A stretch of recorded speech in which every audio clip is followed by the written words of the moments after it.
this exercise or this technique is helpful to open up the middle of your back, your trunk, the place on your spine where your ribs attach.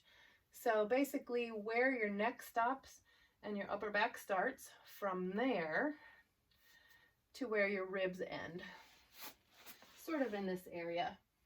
Your trunk, your thoracic spine, rib cage area. Often with low back pain, neck pain, shoulder issues, it's really helpful to work in this area because everything connects. Your head plugs into it, your lower back comes out of it, your shoulders plug into it. And so if you're frustrated and not getting results from some of the other things that you're trying to do for relief or strength, it might be helpful to address your mid-back. So there are 2 exercises we'll do right now, and it's helpful to have a roll. You can get a full-length foam roller without knobs. If you have one with knobs, that's fine. A length of PVC pipe will work, but it's a little intense, so a little too hard and unforgiving. You can even use something like a tightly rolled up blanket roll, whatever you have at hand, carpet. We're going to use the foam roller for simplicity. So the first one is called the train, well, I call it the railroad crossing.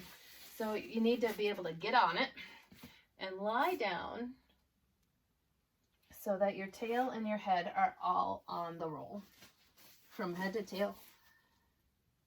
Make sure the back of your head is on the roll, the middle of your back is on the roll, and your tailbone is on the roll. You may have a little space in your lower back, and that's good, and a little space where your neck is, which is also good. You don't want too much space in either of those places. You want to try to keep those 3 points touching the roll. So that means you're going to have to tighten your belly, keep your ribs down. Don't let your ribs come up. Don't let your lower back arch. Feet are nice and flat on the floor. And what you're going to do is first and always elongate, meaning I'm going to shoot my tail, slide it down to the end of the roll, and slide my head up the top of the roll, going in 2 opposite directions. And that, you might feel, will turn on some of the muscles that'll help you stay here. Take a few deep breaths while you're doing that, just to make sure you can. Inhale and exhale. And then take both arms, allow them to float toward the ceiling. Let your shoulders be heavy and downward, and don't let your shoulders come off of the roll either. Let them sink down. Breathing, elongating, and shoulders are sinking down. Then we're just going to alternate our arms, allowing one to reach long overhead and the other one to drop down by our side. You can even touch the floor, as long as you do not arch off of your roll. As long as you can stay put. This is great for shoulders to increase mobility too.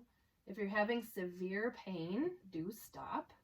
You might need to reset. I just had a crack in my upper back. This is a very gentle mobility for your spine. This rotates your spine a little bit, and you may be able to feel it moving that way.